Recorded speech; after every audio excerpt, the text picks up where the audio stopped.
saya kira kita lihat outputnya. Yang penting adalah ini. Jadi hasil belajar normal pada kelas pertama, kelas 6 metode 1.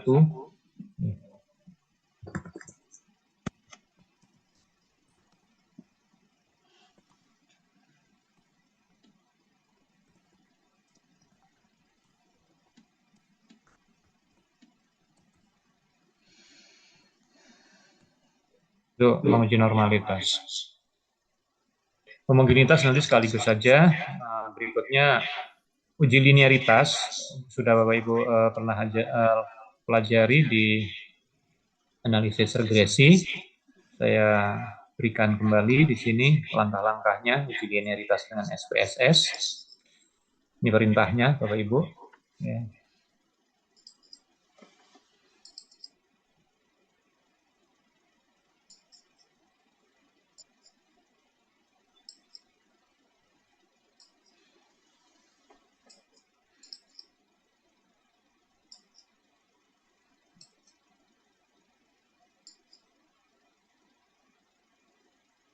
Ya.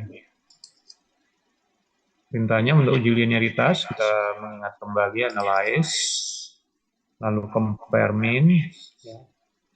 Compare means, lalu pilih means. Ya. Nah ini karena sudah pernah saya coba-coba, saya pakai jadi kondisi awalnya seperti ini. Ya. Dan kalau Bapak Ibu belum pernah pakai, tadinya kalau lakukan analyze, compare mean, lalu means, akan muncul kotaknya seperti ini aslinya. Ada kotak dependent list, ada kotak independent list. Ya. Kita lihat hasil belajar dimasukkan ke kotak dependent, hasil belajar dimasukkan ke kotak dependent list, lalu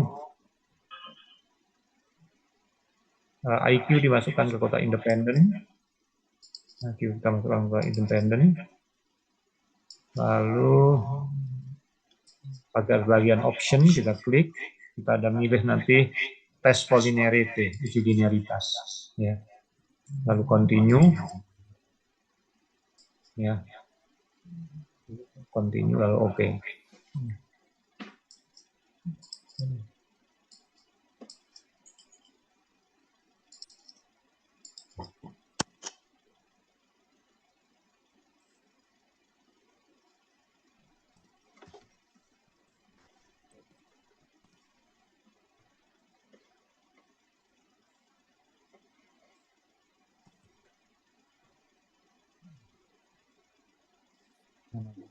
Ya. Tinggal oke. Nah, output yang penting dari analisis tadi adalah ini ada ANOVA tabel. Di sini Bapak Ibu bisa lihat pada ANOVA tabel ada tulisan deviation from linearity, penyimpangan dari linearitas, penyimpangan dari hubungan linear. Penyimpangannya tidak signifikan karena signya 0,892. Jadi justru sekarang kalau signya lebih dari 5%, maka menjadi penyimpangannya tidak signifikan, penyimpangan dari linearnya tidak signifikan, artinya linear gitu ya. Di outputnya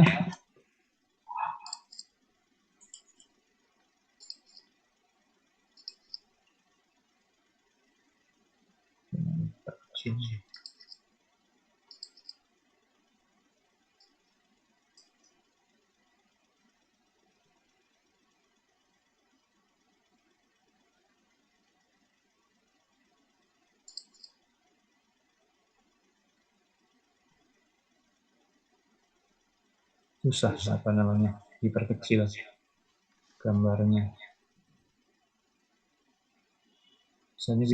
Bisa itu biasanya dari pojok.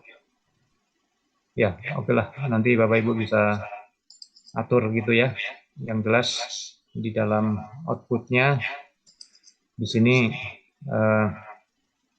deviation from linearity-nya signya lebih dari 0,892. Biar tata orientasi.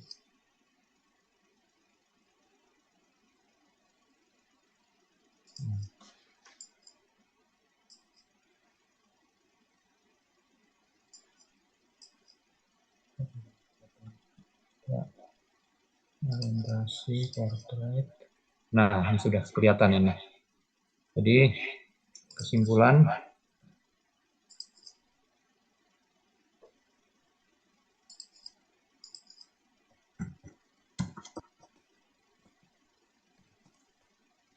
fungsi linearitas dipenuhi, ya, karena signya yang sama dengan 0,892 itu lebih dari 0,05, ya. Kan sig untuk division from linearity itu lebih dari 5%. Ya. Jadi asumsi linearitas dipenuhi. Lalu asumsi berikutnya, kesejajaran garis regresi. Kesejajaran garis regresi ini bisa kita lihat dari grafiknya terlebih dahulu dan nanti kita bisa uji. Ya. Jadi kita bisa lihat pada grafik diagram pencarnya atau scatter plotnya dengan perintah yang seperti ini. Ya, kita akan peragakan, Bapak Ibu.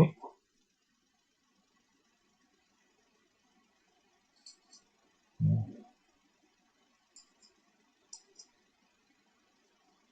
Pertama kita pilih graphs, lalu kita pilih legacy dialogs, kita pilih yang scatter atau dot.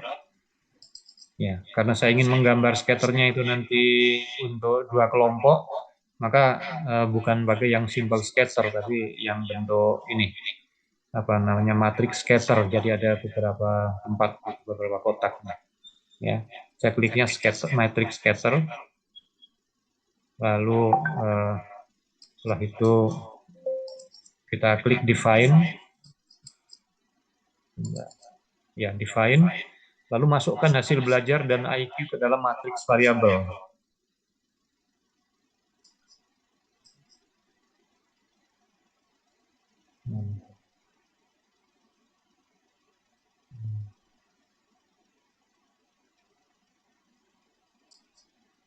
Ini kotak dialognya.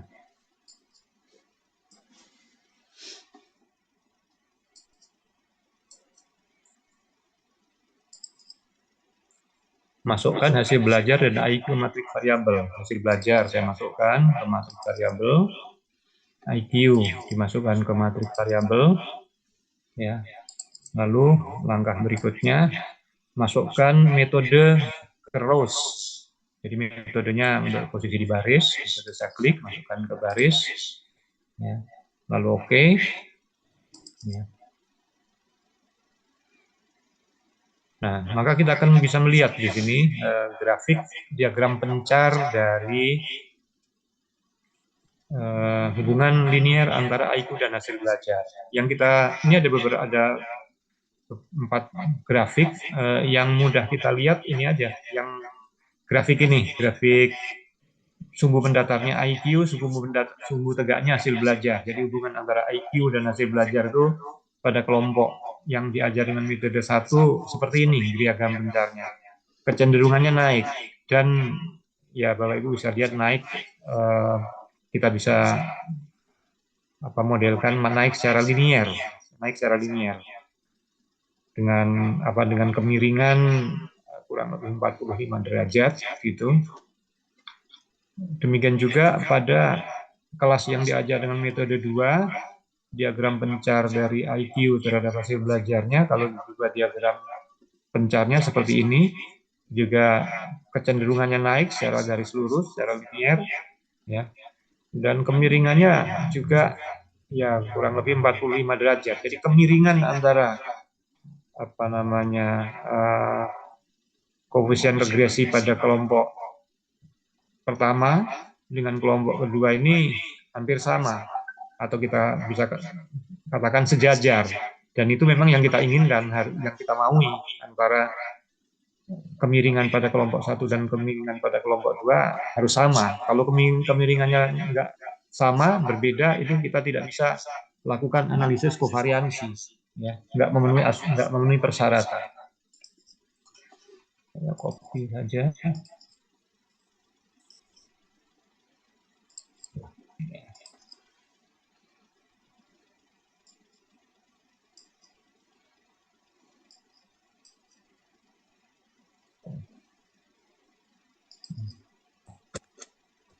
Di grafik tampak bahwa apa namanya, kemiringan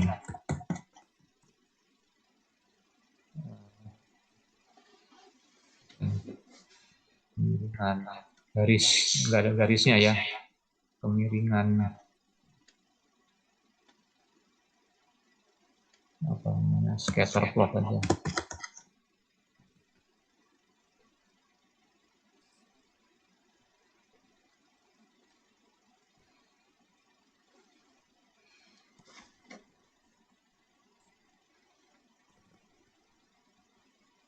Ya, cuman ini bukan menguji ya, karena kita melihat pada grafik ya.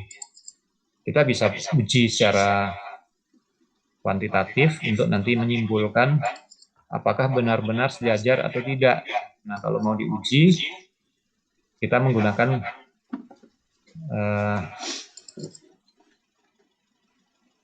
langkah-langkah di bawah ini.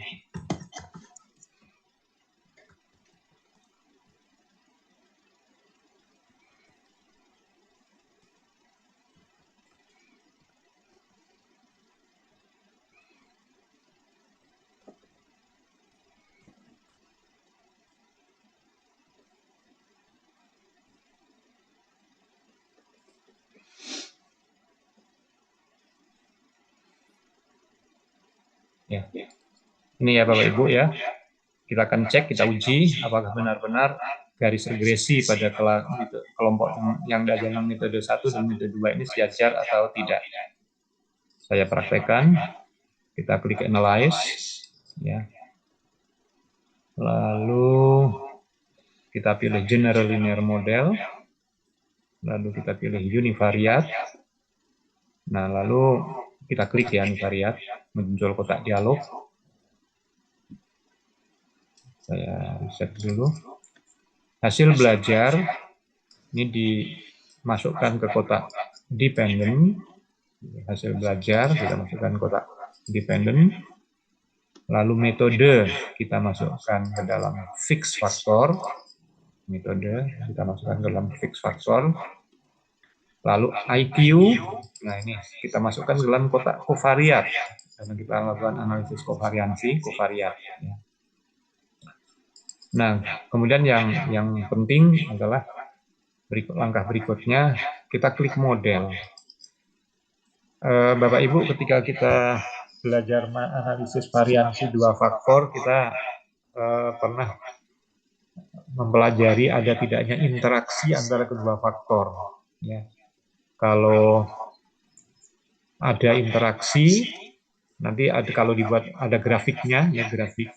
Kalau ada interaksi, maka garis yang muncul itu tidak sejajar, tapi kalau tidak ada interaksi, kalau sejajar tidak ada interaksi. Jadi kita sebenarnya di dalam melakukan analisis menguji kesejajaran itu ingin melihat apakah interaksinya ini signifikan atau tidak signifikan. Yang kita inginkan adalah interaksinya tidak signifikan, karena kalau interaksinya tidak signifikan, nanti garisnya sejajar, yaitu artinya kita telah menguji kesejajaran garis regresi. Oleh karena itu kita akan membuat suku interaksi, ya, membuat suku interaksi pada analisis ini dengan cara tadi kita klik model, ya, model. Nah, setelah klik model muncul jendela baru kosong seperti ini. Kita lihat langkah berikutnya apa.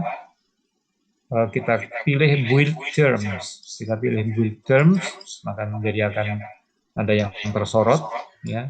Build term. Type-nya interaction kita sudah biasa, sudah defaultnya seperti itu, kita tidak ubah. Lalu langkah berikut masukkan pertama metode, yang kedua IQ, lalu yang ketiga metode dan IQ bersama-sama ke dalam kotak model. Jadi satu-satu metode itu kita klik, kita masukkan, kemudian IQ kita klik, kita masukkan. Nah, lalu kita membangun atau membuat model interaksi. Membuat model interaksi itu artinya metode dan IQ bersama-sama di blok, lalu kita masukkan ke dalam kotak model. Ya, ngeblok biasa kita klik metode, kita bisa tekan tombol shift IQ, nah jadi tersorot dua-duanya metode dan IQ, lalu kita masukkan ke dalam kotak model. Nah maka kita punya di sini IQ bintang metode, artinya interaksi antara IQ dan metode. Ya.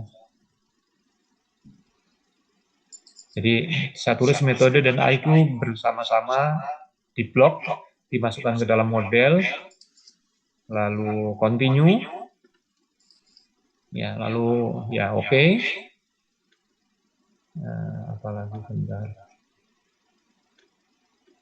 plots-nya belum nggak?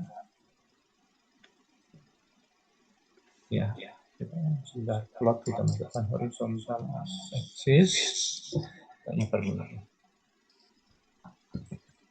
Ketik aja plots, lalu tengah-tengah.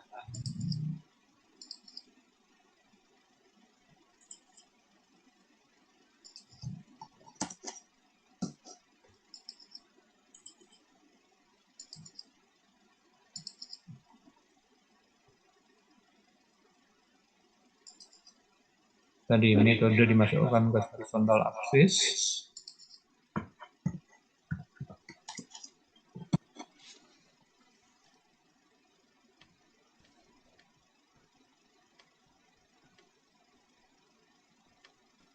Dan muncul tampilan gambar.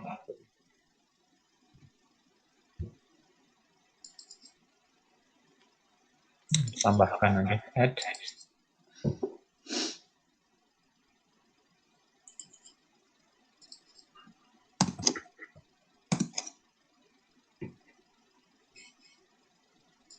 Lalu continue. Nah, lalu oke.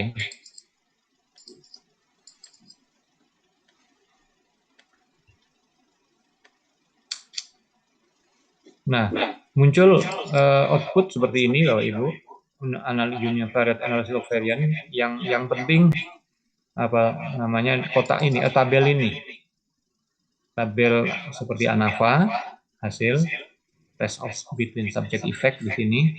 Tapi di sini sudah ada interaksi antara metode dan IQ, sig-nya 0,560. Nah, ini yang kita harapkan, lebih dari 5%. Nah, karena lebih dari 5%, maka interaksinya tidak signifikan, artinya justru sejajar.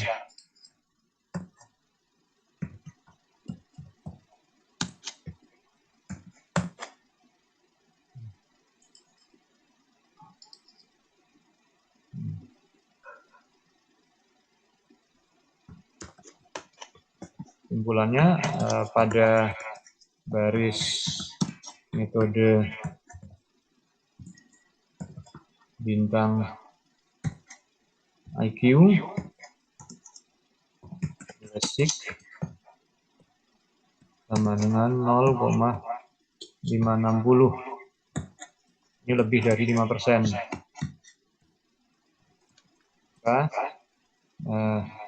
Apa namanya,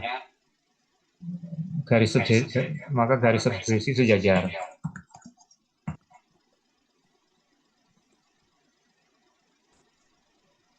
Dan ini yang kita harapkan, karena memang persyaratannya ini. Nah, tadi kita masih juga perlu sebenarnya menguji homogenitas. Homogenitas untuk Bapak Ibu juga bisa lakukan secara terpisah. Namun kita bisa juga nanti di dalam analisis kovariansi kita munculkan, ya. Lalu langkah akhir analisis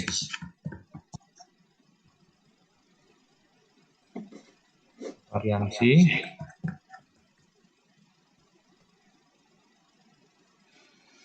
Nah, karena asumsi-asumsinya sudah apa namanya dipenuhi, maka langkah akhir analisis kovariansinya menjadi lebih sederhana, menjadi simple. Ya. Begini Bapak Ibu, langkah-langkah analisis kovariansi, analyze, general linear model, lalu univariat, ya. Analisis general linear univariat, lalu hasil belajar dimasukkan ke kotak dependent, lalu metode kita masukkan ke dalam fixed factor, IQ kita masukkan ke dalam kovariat, ya. Udah, yang ini tadi semuanya ini dipakai untuk menguji persyaratan, maka terakhir langsung oke saja. Jadi simpel sekali. IQ ke dalam IQ dimasukkan ke dalam kovariat, kotak kovariat.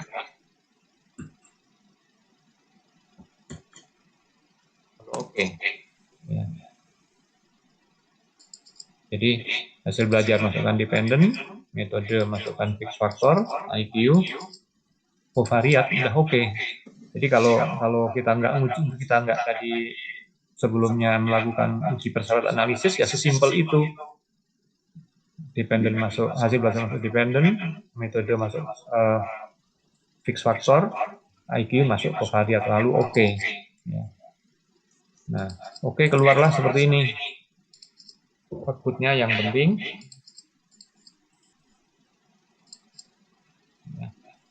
Dan apa kesimpulan kita?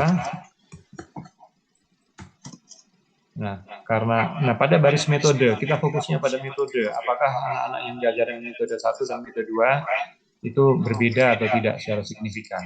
Ya. Karena pada baris metode nilai sig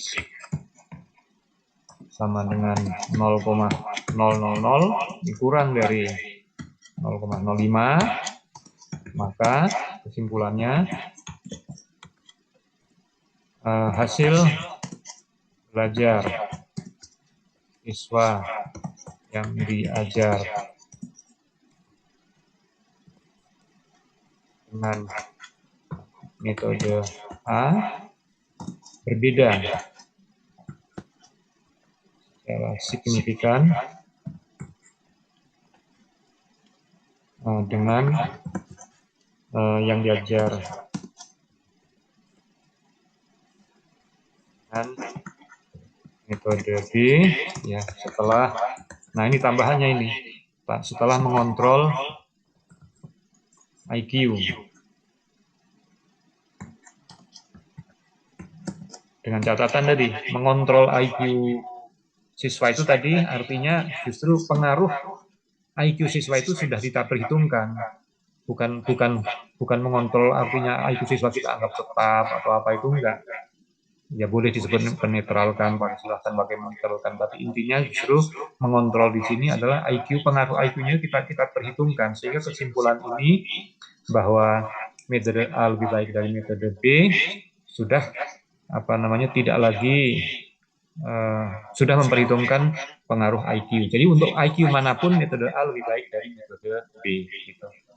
Ya, itu kesimpulannya.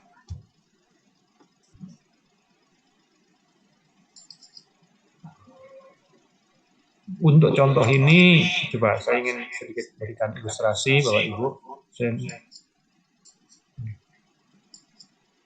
Untuk contoh ini, saya saya hapus dulu outputnya biar nggak terlalu. Untuk contoh ini, kalau saya menggunakan analisis variansi, di mana IQ tidak dipergunakan, data IQ tidak dipakai, kita punya kesimpulan, ya ternyata kalaupun IQ tidak dipakai, tetap saja signifikan. Artinya ada perbedaan antara metode A dan metode B. Dan ketika IQ sudah diperhitungkan, kita lakukan analisis kovariansi, analisis general model, univariat, IQ-nya kita masukkan kovariat. Hasilnya juga tetap signifikan, tetap berbeda, metode A lebih baik dari metode B. Jadi karena datanya memang saya buat cukup tajam perbedaannya, cukup ekstrim. Saya buat kalau nggak salah sekitar 10 rata-ratanya gitu, sehingga ketika dilakukan analisis variansi dan analisis kovariansi, kesimpulannya sama saja. Saya punya contoh lain, misalnya data ini, ada ceritanya ini, saya tulis di contoh 2 di ini. Ya, saya lanjut dulu, nanti Bapak Ibu kalau mau tanya belakangan biar lengkap. Contoh 2, misalnya ada 3 buah mesin, saya ambil dari buku ini.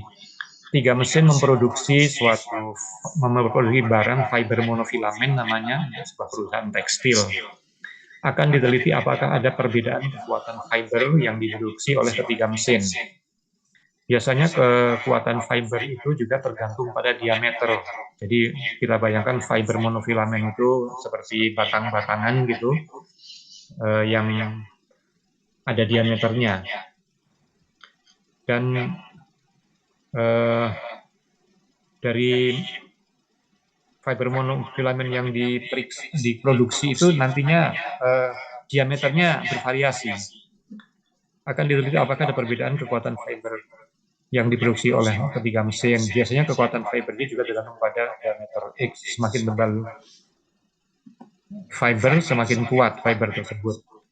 Anggap data yang dimiliki sebagai berikut. Jadi ada 3 mesin. Y itu menyatakan kekuatan dari fiber monofilamen, tapi diameternya berbeda-beda. Ya, mesin 1 X-nya diameternya ini, seperti ini. Mesin 2 diameternya beda-beda. Ini mesin 3 diameternya beda-beda. Kalau yang diproduksi fiber monofilamennya diameternya semuanya sama, misalnya diameternya semuanya 20 sama gitu, maka nggak perlu pengaruh diameter itu diperhitungkan di dalam menganalisis kekuatan mesin. Kalau diameternya sama, tapi di sini diameternya bervariasi, sama seperti tadi IQ bervariasi. Nah, karena IQ di sini diameternya bervariasi dan kita ingin memperhitungkan pengaruh diameter terhadap kekuatan fiber monofilamen, maka X ini kita kita sertakan di dalam analisis. Data ini sudah saya input juga dalam SPSS. Mesin kekuatan gitu. Jadi biasa ini data kekuatan, mesinnya ada 1, 2, 3. Ini hanya ilustrasi saja, sampelnya sedikit. Lalu X-nya. Saya tidak lakukan uji persyaratan analisis, tapi kita langsung saja pada analisis utamanya. Jadi kita anggap saja persyaratan analisisnya dipenuhi ya, kita anggap ya. Lalu kalau kita lakukan analisis variansi, analysis general linear model, univariat, Y-nya kita masukkan dependent, mesinnya yang dari ada mesin 1, 2 kita masukkan fixed factor. Jadi kita ingin membandingkan kekuatan kekuatan fiber monofilamen yang diproduksi oleh mesin 1, 2, 3 dengan analisis variansi tanpa memperhitungkan diameter monofilamen. Lalu kita klik OK. Maka kita mendapatkan hasil ya, bahwa kekuatan fiber monofilamen yang diproduksi oleh mesin 1, 2, 3 itu karena signya 0,004 signifikan. Jadi berbeda secara signifikan. Ya. Nah sekarang kalau pengaruh ketebalan atau diameter monofilamen kita perhitungkan, seperti apa? Mudah-mudahan. Analyze general linear model, univariat. Nah, sekarang X-nya kita masukkan ke dalam kovariat. Maka kalau X-nya kita masukkan sebagai kovariat, ini sudah menjadi analisis kovariansi. Oke, ini langsung hasilnya ya. Nah, ternyata pada baris mesin ini, ya, SIG-nya sekarang lebih besar dari 5%. Gitu. Ya. Artinya apa? Kekuatan fiber monofilamen yang diproduksi oleh ketiga mesin tadi itu nggak berbeda. Ya, nggak berbeda secara signifikan. Nah, di sini ada perbedaan kesimpulan ya. Ketika pakai ANAVA berbeda, tapi tidak memperhitungkan diameter. Nah, kemudian ketika kita lakukan ANACOVA, ternyata kesimpulannya tidak berbeda secara signifikan. Kalau mana yang lebih akurat tentu yang lebih memperhitungkan faktor penyebab lain, yaitu diameter dari fiber monofilamen. Jadi kita juga bisa interpretasikan bahwa analisis kovariansi ini adalah lebih akurat daripada analisis variansi karena kita telah mengontrol atau memperhitungkan variabel lain yang mungkin mempengaruhi variabel terikat. Kemudian nanti di sini ada contoh-contoh lagi ya beberapa. Ini Bapak Ibu nanti bisa lakukan analisis. Saya nggak buat cerita, tapi ini penghasilan ini Bapak Ibu. Penghasilan ya karyawan lah selama 1 bulan dalam apa ini. Saya juga ambil data aja ini. Lalu posisi karyawan kedudukannya lah, mungkin ada bagian barangkali staff, ada bagian manajer atau apa gitu. Pokoknya ada tingkatan-tingkatan dari level bawah, menengah, sedang, tinggi gitu. Ya, ada 3 level. X-nya ini jam kerjanya. Ya. Jadi nanti kita akan bisa uji apakah ada perbedaan rata-rata penghasilan bagi para karyawan pada berbagai posisi, pada 3 posisi yang berbeda. Kalau kita tidak memperhitungkan X, maka itu analisis variansi. Kalau kita mengontrol dengan X, memperhitungkan pengaruh X, itu adalah analisis kovariansi. Nah, ini contoh lain, ini nggak ada ceritanya, tapi kita bayangkan punya variabel terikat Y, variabel bebas X, variabel X yang sebagai kovariat. Nah, ini generalisasi. Nanti tadi kan yang saya peragakan adalah analisis kovariansi satu faktor, yaitu faktornya metode, kemudian kovariatnya IQ, Y-nya hasil belajar. Analisis kovariansi yang satu faktor itu tadi bisa digeneralisasi menjadi beberapa kemungkinan, ya. Kalau faktornya ada 2, ya bisa saja dilakukan analisis kovariansi variabel dependennya Y. Nah, kalau faktornya ada 2, berarti ini sudah menjadi analisis kovariansi 2 faktor dengan 1 kovariat. Ya. Nanti bisa juga faktornya hanya 1, tapi kovariatnya ada lagi. Kalau kovariatnya ada lagi, masukkan saja ke dalam kotak kovariat. Kemudian kalau misalnya faktornya ada tambah 1 lagi menjadi 3, kovariatnya 1 juga bisa. Atau faktornya 2, kovariatnya 2 juga bisa. Tapi kalau faktornya 2, kovariatnya 2, ini kalau kita melakukan penelitian variabelnya sudah 5, ini sudah sangat berat itu. Jadi saya kira melakukan penelitian dengan analisis kovariansi 2 faktor 1 kovariat ini sudah 4 variabel. Saya kira ya, kalau topiknya sesuatu yang ada kebaruan, saya kira juga sudah menarik.